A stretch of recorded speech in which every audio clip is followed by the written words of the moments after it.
आप सभी शुद्धात्माओं को हमारा अनंत वंदन और जय जिनेन्द्र के साथ मंगलाचरण।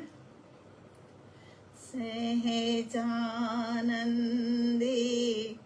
शुद्ध स्वरूपी अविनाशी में आत्मस्वरूप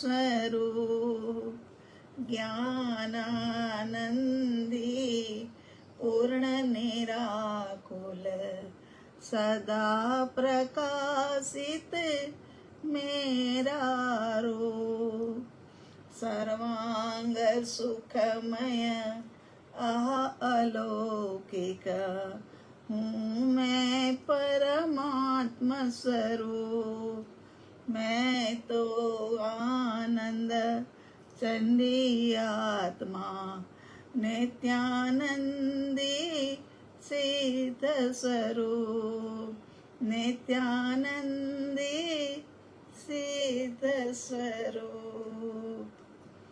देव गुरु की आज्ञा लेकर के बेन श्री चंपा बेन के माध्यम से लिखी हुई स्वानुभूति दर्शन, उसी का स्वाध्याय हमारा चल रहा है।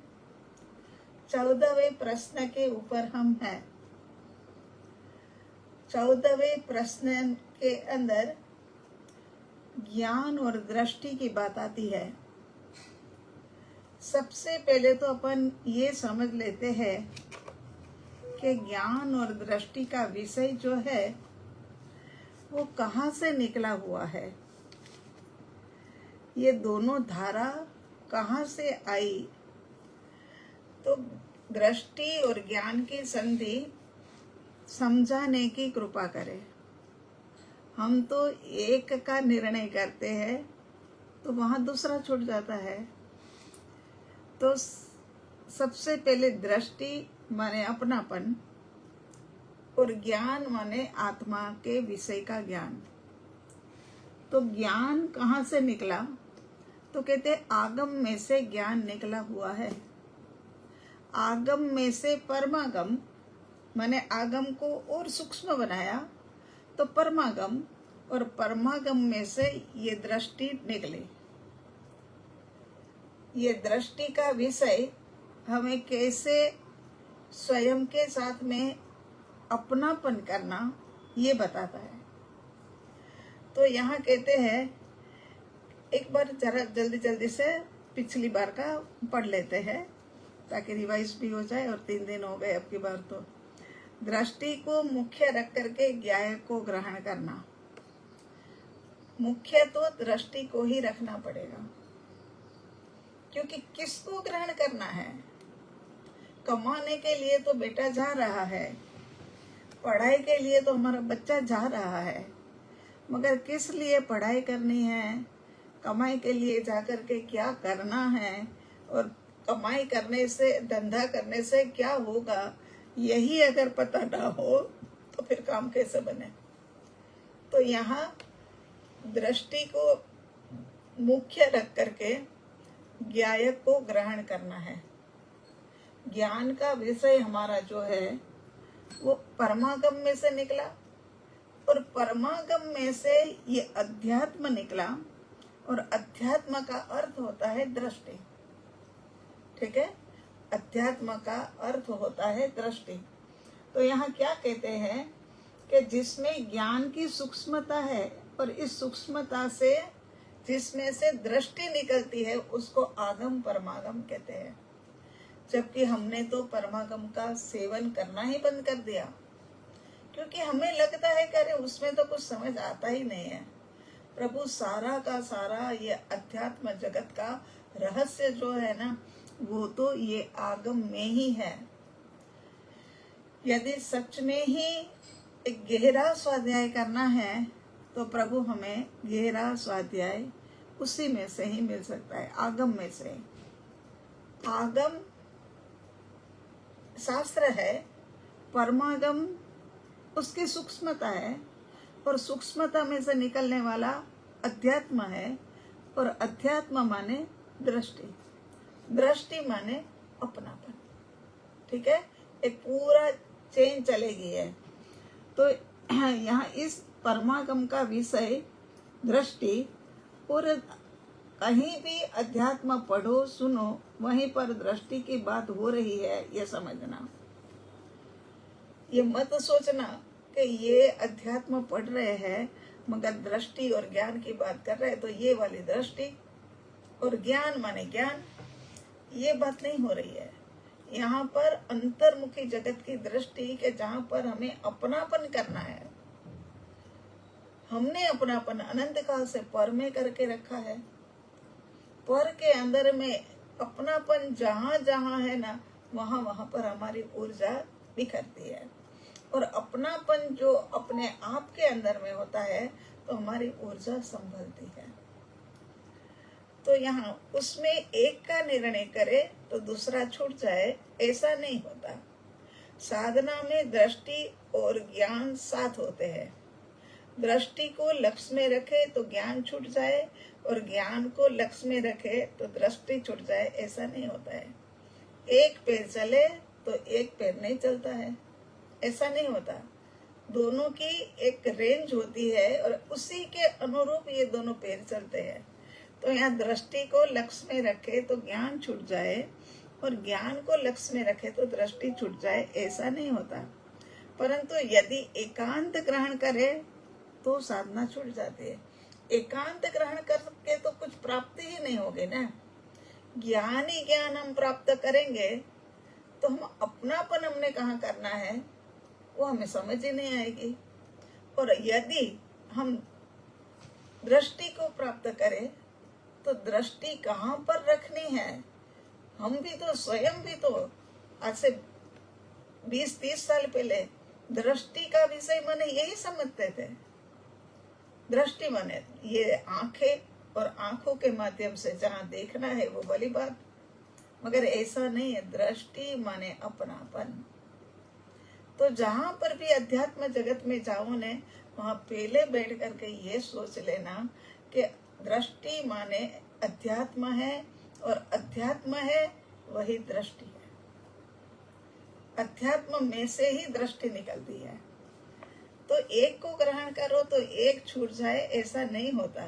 जो ज्ञायक को ग्रहण करे उसे ज्ञान में ऐसा होता है कि यह पर्याय है, और साधना में पर्याय का ज्ञान होता है। साधना में समस्त निर्मल पर्याय पुरुषार्थ पूर्वक आती है। साधना में भी द्रव्य गुण पर्याय तीनों का अपना अपना वर्क है।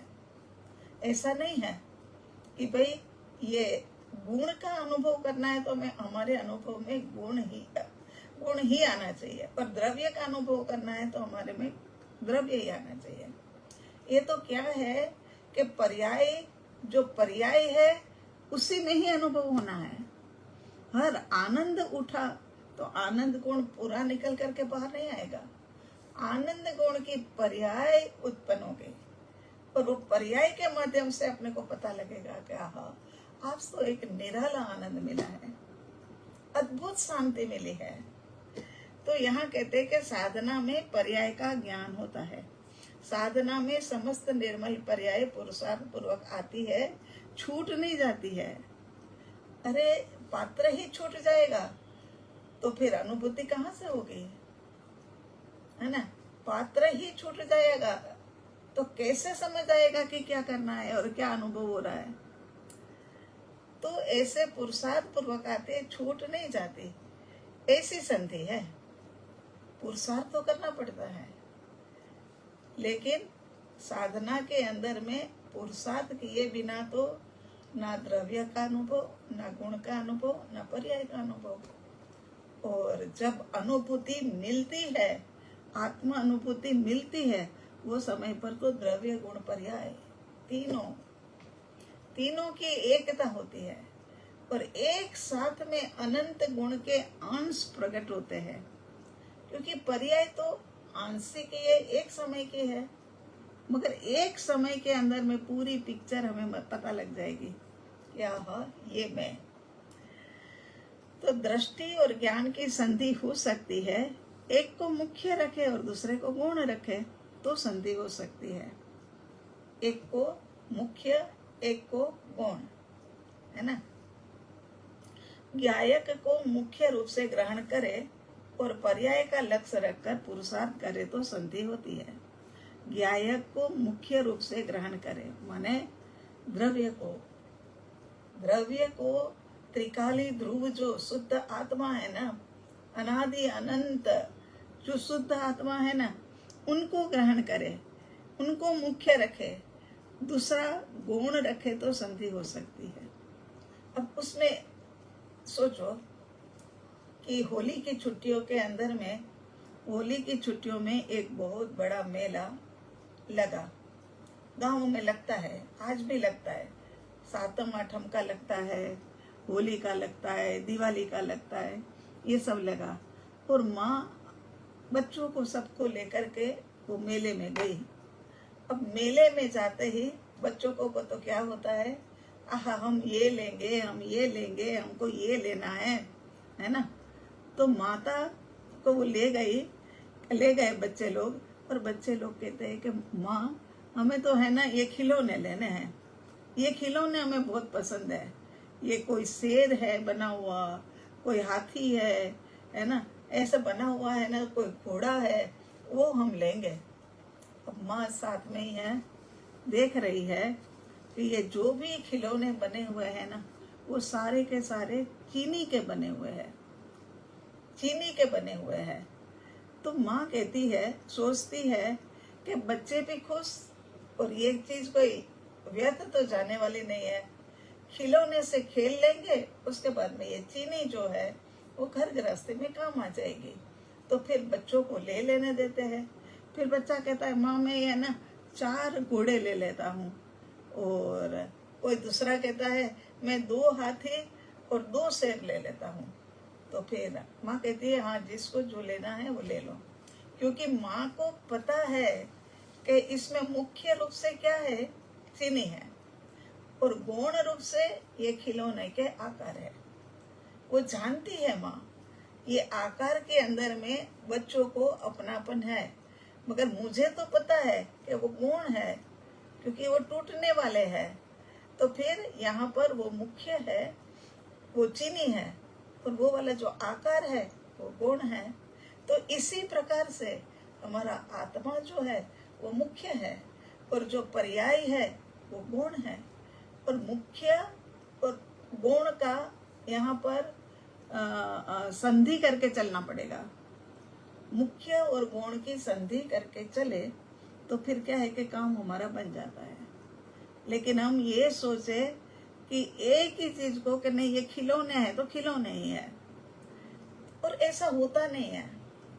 जो समझदार व्यक्ति होती है, जो ज्ञानवान व्यक्ति होती है, उनको पता है कि इसके अंदर में चीनी जो है वो चीनी तो हमारे काम की चीज है। तो यहाँ पर ये उदाहरण से समझो कि एक प्रमुख है और एक गौण है। प्रमुख है वो चीनी है, और गौण है वो आकार है। तो यहाँ पर भी ये आकार भी है, वो किसके कारण से पता लगा, ज्ञान के माध्यम से। तो जहाँ जहाँ ये है ना, जहाँ जहाँ पर आकार है ना, वहाँ वहाँ पर ज्ञान है। ज्ञान ने ही जाना कि ये है और ये घोड़ा है, ये हाथी है, ऐसे ज्ञान ने ही जाना। और ज्ञान ने ही ये प्रमुख और गुण करने की कला भी जानी, है ना। तो यहाँ पर मैं तो अनादि शुद्ध हूँ, भीतर शुद्धता में कहीं पर भी अशुद्धि घुसी नहीं है, कहीं पर भी अशुद्धता नहीं है ना। तथापि पर्याय में अशुद्धता है ना। पर्याय में अशुद्धता है माने पर्याय के अंदर भी अशुद्धि नहीं घुस गई है, मगर पर्याय पर दृष्टि करता है, इस कारण से वो पर्याय के अंदर में अशुद्धि है ऐसा कहा जाएगा। और जैसे उपयोग परमुखी हो जाता है पर्याय के माध्यम से, ऐसे ऐसे दूसरी साइड से कर्म आकर के कार्मण शरीर के अंदर में। तो फिर ये कर्म को आने के लिए जो जगह बनाई वो तो पर सापेक्ष पर्याय ने बनाई। तो यहाँ पर्याय में अशुद्धता है, इसीलिए अंतर में स्वरूप की ओर की परिणति प्रकट करने से अशुद्धता टलती है। इसीलिए अंतर में स्वरूप के ओर की परिणति प्रकट करने से अशुद्धता टलती है। जाना तो अंतर में ही पड़ेगा। पर्याय की अशुद्धि कैसे टले? तो कहते हैं अंतर्मुखी दृष्टि जैसे जैसे होती जाएगी, जैसे जैसे हम अंतर्मुखी दशा में आते जाएंगे, ऐसे ऐसे पर्याय शुद्ध होती जाएगी। मगर उपयोग को अंतर्मुखी लाना पड़ेगा। कैसे ले आएंगे? एक बच्चा धूप के अंदर में सुबह से लेकर के खेले जा रहा है, ऐसी तपती हुई धूप हो गई, मगर फिर भी बच्चा आने के लिए तैयार नहीं है। उनको बाहर में आनंद आता है और बाहर में वो खेले जा रहा है। अब लगा कि कुछ इसको आकर्षण देना पड़ेगा, तो माता ने जाकर के तुरंत उनको इंडोर गेम बताए कि चलो बेटे, अपन बैठ करके सारे खेलते ही है। हाँ, खेल छोड़ना नहीं है, अपन खेलते ही है, और खेलने के लिए कहे कि अंदर आ जाओ। तो अंतर्मुखी गेम बताए। ऐसे ही यहाँ पर्याय को आकर्षण बताना पड़ेगा कि अरे तेरे तो अनंत गुण, द्रव्य एक मगर अनंत गुणवान, वो गुणवान अनंत गुणवान जो आत्मा है ना, उनमें से निकलने वाली गुणों की पर्याय वह तू है। तेरे भी तू आनंद का अनुभव करा सकता है, तू शांति का अनुभव करा सकता है, तू सुख का अनुभव करा सकता है, सब तरह का, सब जगह का अनुभव तू करा सकता है। ऐसा तू शुद्ध आत्मा है। तो इंडोर गेम के लिए फिर जैसे बच्चा अंदर आ गया, ऐसे पर्याय भी बच्चा है, मन भी बच्चा है। बच्चे को जैसे समझाना पड़ता है ना कि चल बेटे चल, तू मेरे साथ चलेगा तो मैं वहां से तेरे को कुछ न कुछ टॉफी ला कर दिला दूंगी, तो फिर बच्चा मान जाता है कि चलो ठीक है, एक है ना टॉफी मिलने वाली है, इस कारण से वो माँ के साथ चल पड़ता है। अब इसी प्रकार से यहाँ पर भी आकर्षण का कोई विषय आगम में से परमागम और परमागम में से ये अध्यात्म और अध्यात्म में से निकली हुई ये दृष्टि बहुत ही महत्वपूर्ण सूत्र हो गया है। ये जो अध्यात्म में से निकली दृष्टि, उसको है ना कोई आकर्षण, क्योंकि आगम, परमागम और अध्यात्म, ये तीनों चीज की जहाँ महिमा है, वहां पर आकर्षण भीतर का पता तो होगा कि अनंत गुणों का पुंज पिंड मैं आत्मा, आहा असंख्यात प्रदेशी, और असंख्यात प्रदेशी मगर वो भी असंख्यात प्रदेशी होते हुए भी अखंड, एक एक प्रदेश नहीं कि ये एक एक प्रदेश करके यहाँ पर सब जगह लगाया गया, ऐसा नहीं। ये तो अखंड है, कहीं से भी खंडित नहीं होता है। ऐसा असंख्यात प्रदेशी मैं आत्मा हूँ, वो आता है ना समाचार में आया है कि भाई तू कुतूहली बन करके तो एक बार मतलब आत्मा का अनुभव करने के लिए सोच। मर करके भी पच करके भी किसी भी प्रकार से तू एक कुतूहल उत्पन्न कर, वरना और कुतूहल से भी अंदर जा तो सही, तुझे तेरा पूरा वैभव मिलेगा, तुझे तेरी समृद्धि प्राप्त हो जाएगी। रे जीव अनंत काल से भटका, और ये जब आ गया, सुंदर अवसर आ गया, तब तू कहाँ पर में उलझ गया कि मुझे अब ज्ञान काफी मिला है, तो ये ज्ञान पर में उलझता जा रहा है। पर में मेरा कोई भी नहीं है, पर में मेरा कुछ भी नहीं है। मैं एक अकेला मगर महावैभवशाली आत्मा हूँ। बस लगातार मैं आत्मा, मैं आत्मा, मैं आत्मा, मैं आत्मा। काम चाहे कोई भी कर रहे हो, कुछ भी कहीं पर भी हो, जगह पर कहीं पर भी हो, क्षेत्र कोई सा भी हो, काल कोई सा भी हो, दिन हो रात हो, मगर बस लगातार अपने भीतर में ये चलता रहे, मैं शुद्ध आत्मा, मैं शुद्ध आत्मा। जैसा चलेगा अंदर में, जैसा हमारा विचार चलेगा, वैसे वैसे परिणति जो है ना वो निर्मल होती जाएगी। ये निर्मल परिणति के माध्यम से ये पर्याय शुद्ध होगी, और पर्याय शुद्ध होगी, ऐसे ऐसे शुद्ध पर्याय में सम्यक दर्शन का अनुभव। मगर अंतर्मुखी दृष्टि चाहिए, अंदर जाना होगा। स्वरूप की ओर परिणति प्रकट करने से अशुद्धता टलती है। अंदर जाओ, निर्मल परिणति और शुद्ध परिणति, जितने जितने गहराई आएगी ना, उतने उतने पर्याय शुद्ध होती जाएगी। एक को ग्रहण करे तो दूसरा छूट जाए, ऐसा नहीं है, क्योंकि एक द्रव्य है और दूसरी तो पर्याय है ना। एक तो जहां पर अनुभव करना है वो तो द्रव्य है, वो तो त्रिकाली ध्रुव ऐसा द्रव्य, परमात्मा स्वरूप भगवान आत्मा है। ये भगवान आत्मा ये द्रव्य है, और जिसमें हमने अनुभूति करनी है वो तो पर्याय है।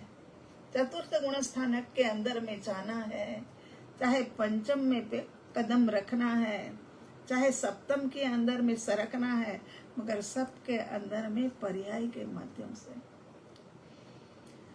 कहते हैं ना कि मिथ्यात्व के अंदर में रह करके सम्यक्त्व का अनुभव करना है।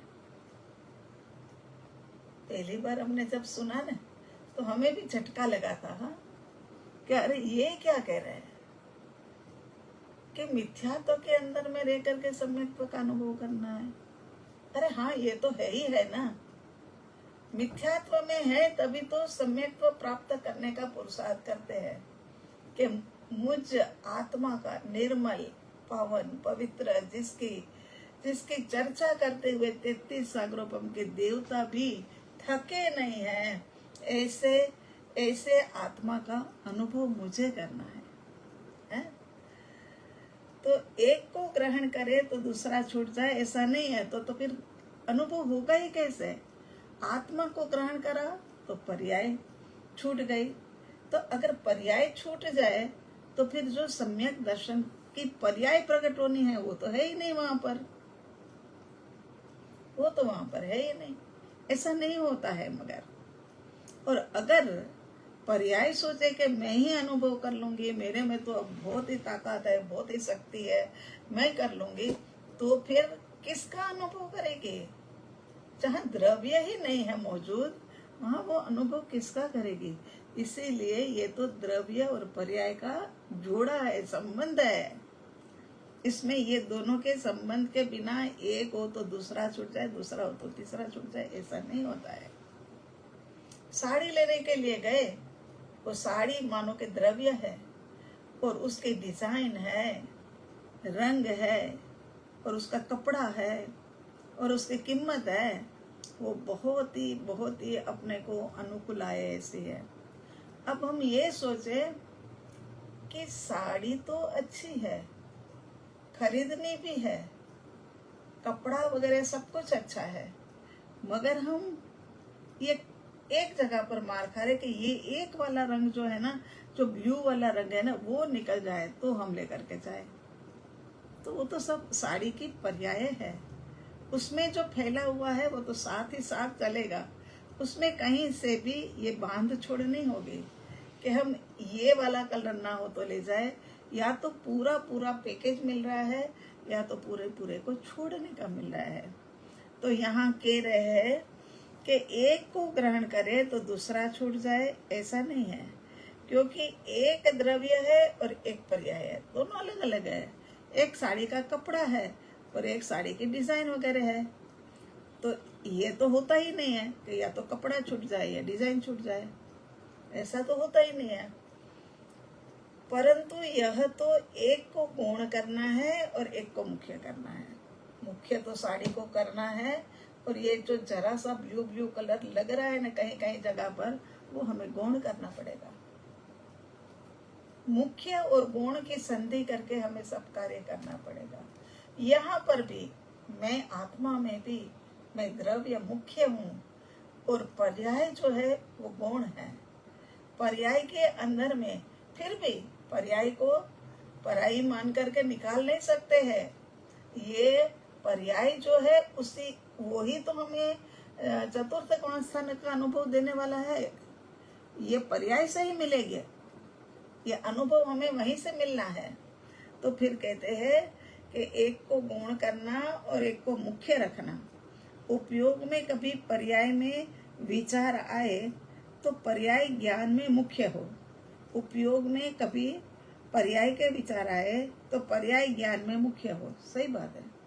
सम्यक दर्शन, आहा केवल ज्ञान, आहा मोक्ष, ये सब पर्याय है। ये इनका सबका विचार आया वो समय पर क्या है कि पर्याय मुख्य हो गए। मना नहीं है, क्योंकि अहोभाव जगेगा अंदर से, मेरा पना अपनापन लगेगा, तब जाकर के तो फिर मुख्य और प्रमुख का भेद होगा। तो लग सकता है कि पर्याय हमें क्या है कि मुख्य लगे, ज्ञान के अंदर में मुख्य लगे, ऐसी पर्याय आई तो उसको मुख्य करो। परंतु दृष्टि में तो एक द्रव्य ही मुख्य है और पर्याय गुण है। तो ये तो बात है ही है कि ये जो पर्याय के अंदर में विचार आया कि आहा सम्यक दर्शन, आहा केवल ज्ञान, आहा मोक्ष विचार में आया, ये सब पर्याय, जितना बोला वो सब कुछ पर्याय। मगर वो किसके आधार के ऊपर, वो किसके आधार के ऊपर होगा? तो कहते हैं द्रव्य के आधार पर। तो अब मुख्य कौन हो जाएगा? द्रव्य। द्रव्य है तो सम्यक दर्शन है, द्रव्य है तो केवल ज्ञान है, द्रव्य है तो मोक्ष है। चीनी का बना हुआ खिलौना, उसमें चीनी ही चीनी है, हर जगह से चीनी ही चीनी दिख रही है ना। तो जो प्रमुख है वो तो चीनी ही है, और आकार जो है वो सारे के सारे गौण है। जितने भी आकार बने हैं वो सब गौण है। तो इसी प्रकार से यदि दो द्रव्य हो तो एक को ग्रहण करने से दूसरा छूट जाए। सही बात है। दो द्रव्य ले लो, धर्मास्तिकाय और धर्मास्तिकाय, क्योंकि 6 के 6 द्रव्य ही है ना। उसमें तो सब प्रमुख ही प्रमुख है, सब अपने घर के मालिक है, सब अपने घर के राजा महाराजा है। तो यहाँ पर धर्मास्तिकाय ले लो, अधर्मास्तिकाय ले लो, ये दोनों द्रव्य एक साथ में लेना होने तो परेशानी है। मगर द्रव्य और पर्याय को लेना हो उसमें परेशानी नहीं। एक तो धर्मास्तिकाय तो कहेगा कि मैं गति प्रदान करूं, चलने में सहायता करूं, वहीं पर वो अधर्मास्तिकाय कहेगा कि मैं भाई रुक जा, मैं रुकने में हेल्प करता हूँ। तो वहां पर है ना, ये संधि का काम नहीं चलेगा, वहां तो कलेश उत्पन्न हो जाएगा वहां। और ऐसा होता ही नहीं है, कलेश क्या उत्पन्न हो जाए, ऐसा तो 3 काल 3 लोक में भी होता नहीं है। इसीलिए प्रमुख को प्रमुख रखो, उसी को मुख्य रखो। मैं शुद्ध आत्मा, मैं शुद्ध आत्मा ही हूँ, बस ये है ना, निर्णय पक्का रखो। और मैं अनुभव में आ सकूं ऐसा हूँ, और वर्तमान काल के इस समय के अंदर में भी मैं अनुभव में आ रहा हूँ, वर्तमान में भी अनुभूति मुझे हो रही है। आप कहोगे मैं तो चौथा गुण स्थानक है नहीं। अरे ये जो ज्ञान है वही तो मैं हूँ, और जहां जहां मेरी दृष्टि पड़े वहां वहां ज्ञेय आकार, ज्ञेय सब जगह। वो किसने जाना? ये आकार किसका है? ज्ञान का, ज्ञानाकार। मैं आत्मा वही ज्ञान, और ज्ञान वही मैं आत्मा। तो ये ज्ञानाकार जो है वही तो मेरा स्वभाव है। और ये जो मेरे को बाहर के अंदर में ये किसने, ये ज्ञान ने ही तो समझ दी कि ये अध्यात्म है, ये आगम है, ये परमागम है और ये दृष्टि है। ये सब कुछ किसने दिया? ये ज्ञान ने ही तो दिया। तेरा स्थान ये अनंत काल से भटकते भटकते भी तेरा निस्तार नहीं हुआ, तो तेरा स्थान तो ऊपर में है। वो किसने कहा? तो वो कहने वाला ज्ञान ही तो है। तो अनुभूति तो हर समय हो रही है, और अनुभूति के कारण से ही तो मुझे पता लग रहा है कि इसमें अक्षर लिखे हैं, ये यहाँ पर पेज रखने के लिए ये रखने वाला ये चीज है, और ये सब बातें पता लग रही है। ये ज्ञान ने ही तो बताया। कहाँ पहले आदिवासियों के पास ज्ञान था? समझते ही नहीं थे। नहाना धोना खाना पीना कुछ उनको समझ नहीं थी। जैसे जैसे ज्ञान आता गया, ऐसे ऐसे ज्ञान के माध्यम से अनुभव हमें सतत हो रहा है, लगातार हमें अनुभव हो रहा है। और हम कहते कि नहीं, हमें तो अनुभव करना है। हे जीव, यहाँ पर गलती मत कर। अनुभव तो हर समय हो रहा है, हर समय हो रहा है। हर समय होता हुआ ये अनुभव तेरा है ना, वो तू ही है। तू ही तू, बस तू ही तू, तू ही तू। ये वाला भीतर के अंदर में एक धुन जगा दो।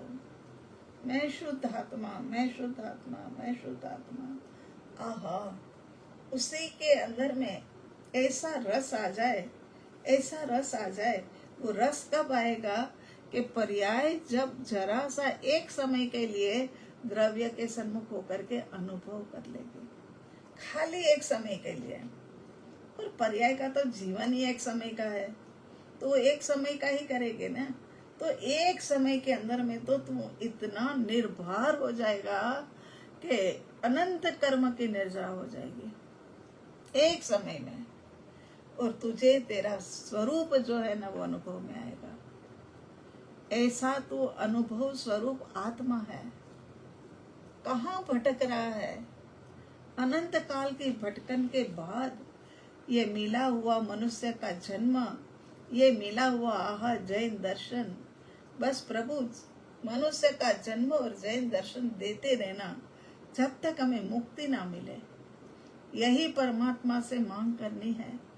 सुबह के समय में उठ करके सबसे पहले परमात्मा अनंत अनंत वंदन करते हुए यही है कि मनुष्य का जन्म और जैन दर्शन।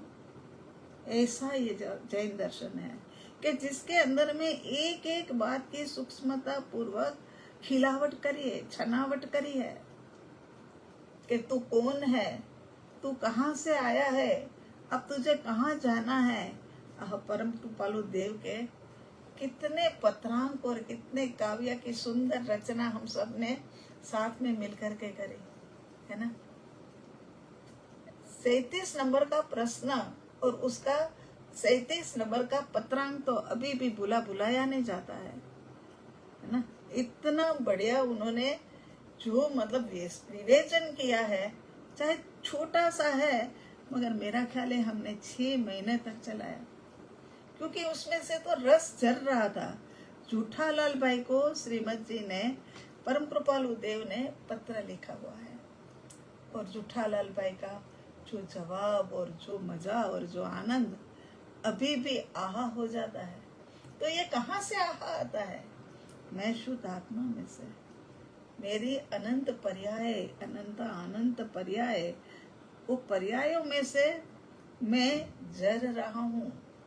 आनंद चंदी आत्मराम, मैं तो आनंद चंदी आत्मा, माने झर रहा है जहां से।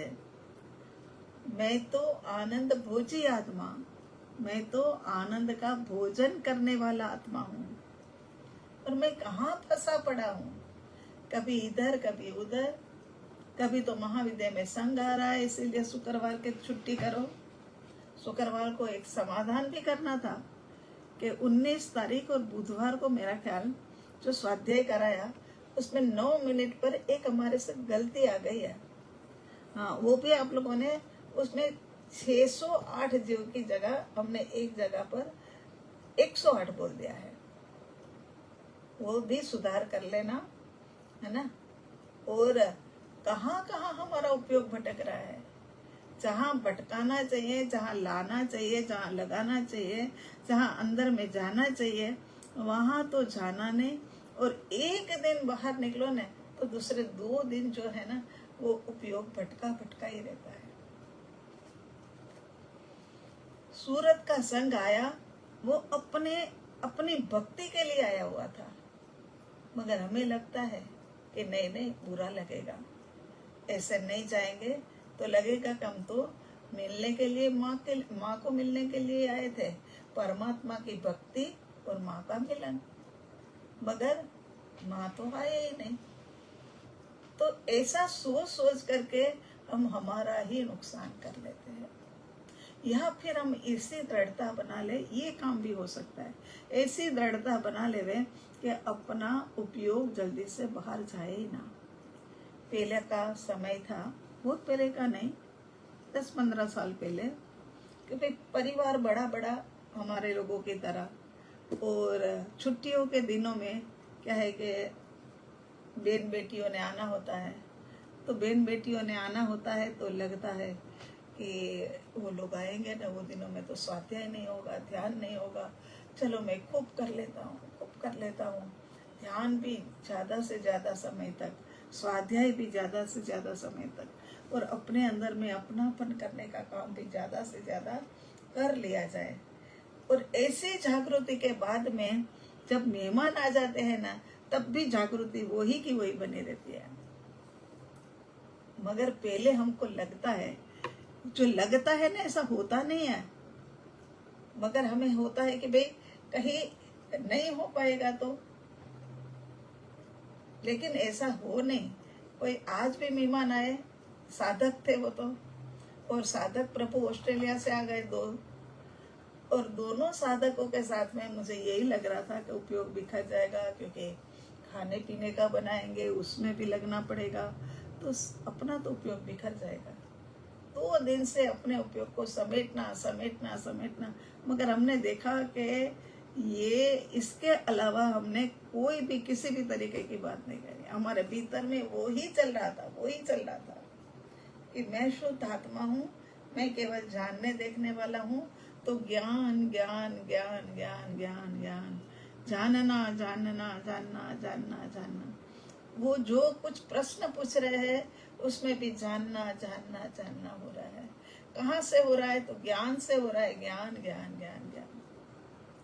तो फिर कहीं और जगह पर अपनापन होता नहीं है, अपना अपने के प्रति ही अपनापन होता है।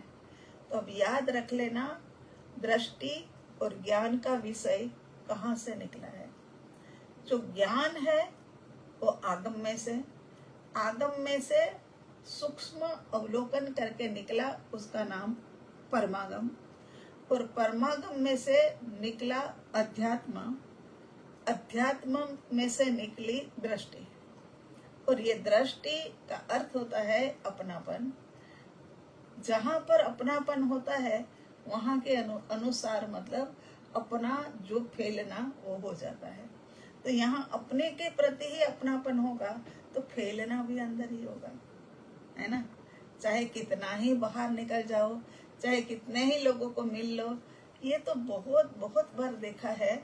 और आप भी अपने जीवन के अंदर में ये प्रयोग करना, अपने उपयोग को भी से संभालना कि भाई कोई मेहमान आने वाले हैं, 4 दिन के बाद 4 दिन उसी के मई हो जाओ, उसी के मई हो गए, उसके बाद में फिर बाहर निकलने की कोई बात ही नहीं है। चाहे उनके साथ हंसेंगे, बैठेंगे, बोलेंगे, मगर भीतर में अपनापन तो अपने साथ ही करा हुआ रहेगा। क्या कभी हम भूलते हैं कि हमारा बेटा जो है वो अमेरिका गया हुआ है, हाँ, और कल आने वाला है। तो फिर हम चाहे कितने ही लोगों से मिले, काफी कुछ करे, तो फिर हम हमारे बेटे को भूलते कहाँ हैं, क्योंकि अपनापन है वहाँ। ये बाह्य में अपनापन है, तो यहाँ अंतर में अपनापन जो होगा वो अंदर का अपनापन अपने साथ जुड़ा ही रहेगा। ठीक है। आगे आपकी अगर आपकी तरफ से कोई गुंजाइश आएगी तो फिर हम आगे का कोई प्रश्न, नहीं तो जैसे जैसे क्रम में आता जाएगा या हम देख लेंगे जो भी हमें ऐसा लगेगा कि जिसमें समझाने की जरूरत है वो समझाना। ठीक है, चलो। ओम अरिहंत, ओम शांति। 84 लाख जीवायोनि के जीवों के अंदर में विद्यमान शुद्ध आत्म तत्व को हमारा कोटि कोटि नमन, कोटि कोटि नमन और मिच्छामि दुक्कड़म।